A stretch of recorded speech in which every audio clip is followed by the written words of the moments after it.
उसी डंडे से वार करता है। उसके गिर जाने के बाद जिस पत्थर को आप देख रहे हैं, इसी सील बट्टे को उठाकर उसके सर पर ऐसा घातक वार करता है जिससे मौके पर उसकी मौत हो जाती है।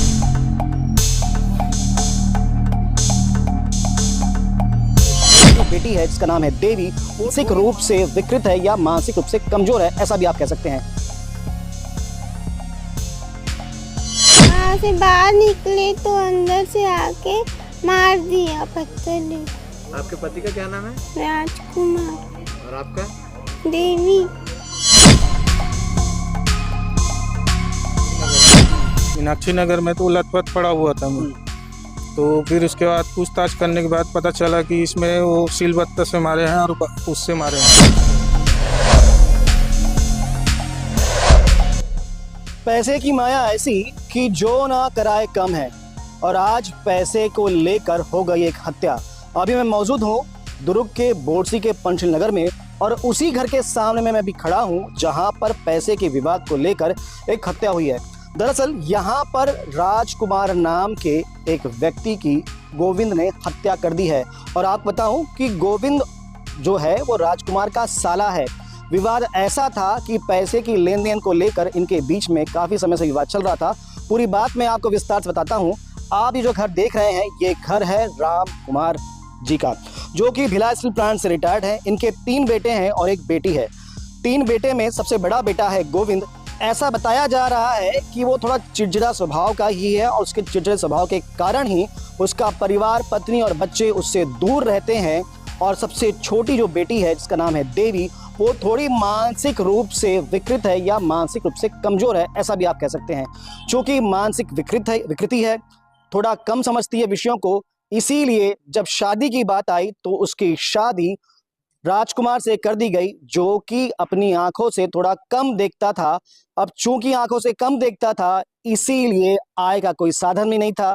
तो ससुर ने यह सोचा कि कहीं पास में रखा जाए और 4000 रुपए प्रति माह उसको दिया जाए। भिलाई स्टील प्लांट से रिटायरमेंट के बाद जो पैसे उनको मिले, और जब बंटवारे की बात आई तो ऐसी बात सुनने में आ रही है सारे बेटों को 15-15 लाख रुपए दिए गए, पर बेटी को कुछ नहीं दिया गया। इसी बात को लेकर जो आंख से थोड़ा कम देखता है, अंधा भी आप कह सकते हैं, ऐसा दामाद अक्सर नाराज रहा करता था और बार बार इसी घर में आकर यह भी कहता था सबको पैसे बांट दिए गए, पर बेटी को क्यों नहीं बांटा, उसका भी तो हिस्सा बनता है। और इसी बात को लेकर सारे साले, खासकर गोविंद, अक्सर नाराज रहा करता था। कुछ दिन पहले भी यह विवाद हुआ था, और उस विवाद के दौरान साले ने अपने जीजा को इस बात की चेतावनी दी थी कि अब मेरे घर में नहीं आना। अपनी पत्नी के साथ यहाँ पर आता है, और वो इसलिए आते हैं क्योंकि इस घर में है एक जाम का पेड़। आर्थिक स्थिति कमजोर थी, तो उन्होंने ये सोचा कि कुछ जाम तोड़े जाएंगे, उसको बेचेंगे और बेचकर कुछ पैसा मिलेगा।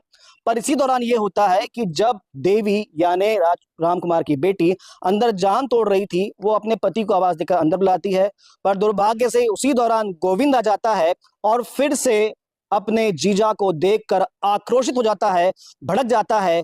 पहले उसी के डंडे से उस पर वार करता है। ये वही डंडा था जिससे अंधा राजकुमार सहारे से चलता था। उसी डंडे से वार करता है। उसके गिर जाने के बाद जिस पत्थर को आप देख रहे हैं, जिस सील को आप देख रहे हैं, इसी सील बट्टे को उठाकर उसके सर पर ऐसा घातक वार करता है जिससे मौके पर उसकी मौत हो जाती है। आपको बता दूं, कल भी ऐसा कुछ विवाद पिता और बेटे में भी हुआ था। ऐसी जानकारी मिल रही है कि बेटे ने यानी गोविंद ने अपने पिता को मारा भी था, और आज उसी आक्रोशित बेटे ने अपने जीजा की जान ले ली है। मृतक के भाई हमारे साथ में है, इनसे जानने का प्रयास करते हैं आखिर क्या घटना हुई थी। भैया, क्या जानकारी है आपको, कैसे जानकारी हुई और क्या घटनाक्रम आज हुआ है? मैं घर में गया था जी, थोड़ा अपना नाम बता दें पहले। था मैं अपना नाम बताएं। संजू है मेरा नाम जी। मैं सीधा ड्यूटी में था चौन ग्रीन वैली में। वहां से मम्मी फोन करी कि ऐसा ऐसा हादसा हो गया ऐसा करके, तो आया सीधा डायरेक्ट उसके घर में गया मीनाक्षी नगर में। मीनाक्षी नगर में तो लथपथ पड़ा हुआ था मैं। तो फिर उसके बाद पूछताछ करने के बाद पता चला कि इसमें वो सिलबत्ते से मारे हैं और उससे मारे हैं बांस से। तो फिर उसके बाद फिर इधर आए हम लोग। जब आप पहुंचे थे तब कितना देर हो चुका था, और तब तक आपके भाई की मृत्यु हो चुकी थी? हो गया था सर। अच्छा, कितने बजे की घटना थी? 10:30 को।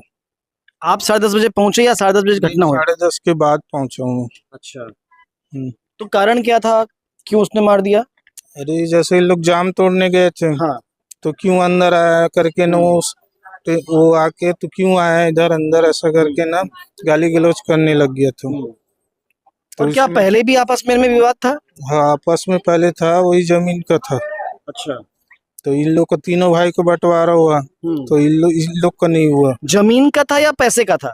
वही जमीन का बंटवारा का। पैसे का। पैसे का। हम्म। तो इसको नहीं मिला, इसकी हाँ हाँ। गुड़िया को। बाकी इन लोग को तीनों भाई को मिल गए। वही था। जब आप घटना स्थल पे वहां पहुंचे थे तो और कौन कौन वहां पर था, परिवार के लोग, मतलब जो मृतक है इसके ससुराल? बस थी बस। और उसके भाई लोग कहाँ चले गए सब? नहीं मालूम, सब ड्यूटी में थे वो। और उनकी भाभियां वगैरह? नहीं है वो तो गांव में पूरे। अच्छा, केवल भाई लोग यहाँ रहते हैं? हाँ। और उस समय वहां कोई भी नहीं था? नहीं था। केवल आपकी बहन हाँ। वहां पर थी, मतलब आपकी भाभी वहां पर थी और कोई नहीं था? हाँ। और भाभी के पिताजी, उसके ससुर जी? वो ससुर नहीं मिले मेरे को। भाग गए थे? 10:30 बजे गए थे तो उनके पत्थर मार दिए। कहाँ गए थे? घर पे हुआ। आपके घर पे? हाँ, और कौन मारा है? भैया मारे। क्यों मारे? ऐसी पत्थर से मार दिए। पहले कुछ विवाद था क्या? पहले से ऐसी हिस्सा के लिए तीनों को दे दिए थे ना, मुझे नहीं दिए थे इसलिए हो गया। आप लोग कितने भाई बहन हो? 3 भाई 1 बहन है। आपको हिस्सा नहीं मिला था? नहीं, ठीक, तो कितने समय पहले की बात है ये? 10:30 बजे। 10:30 बजे हुआ। ठीक है, क्या नाम है आपके भाई का जो मारा है? वो गोविंद उस वक्त वहाँ और कोई भी मौजूद था कि बस आप? नहीं थे, बाहर वाले अंकल आंटी थे, बाहर निकले थे। आप लोग क्या करने गए थे वहाँ पे? जाम तोड़ने गए थे। वहाँ से बाहर निकले तो अंदर से आके मार दिया पत्थर लेके। आपके पति का क्या नाम है? राजकुमार। और आपका? देवी। ठीक। तो ये दुर्भाग्य की बात है कि पैसे को लेकर छोटे से विवाद के बीच में साले ने अपने जीजा की हत्या कर दी है। अगर कुछ पैसे दे दिए जाते तो आज ये दोनों जिंदगी बच जाती। मैं 2 जिंदगी इसलिए कहता हूँ क्योंकि एक तो मृत हो ही गया है, पर उसकी पत्नी, राजकुमार की पत्नी देवी, जो कि मानसिक रूप से थोड़ी विकृत है, निस्सहाय है, अब किसके सहारे वो अपने जीवन यापन करेगी? अब उसका सहारा कौन बनेगा? बताया ऐसा जा रहा है कि अभी भी दोनों पति पत्नी जगह जगह घुमा करते थे और अपने पिता के द्वारा दिए गए घर में 4,000 रुपये उनको मिलता था और वहीं अपना गुजारा करते थे। अब उसके सामने अपने जीवन यापन का एक बड़ा सवाल खड़ा हुआ है क्योंकि उसका सहारा, उसका पति अब इस दुनिया में नहीं है। फिलहाल इसमें और कुछ अपडेट अगर होगा तो आप तक पहुंचाएंगे। ऐसे ही खबरों के लिए बने रहें 10 खबर के साथ।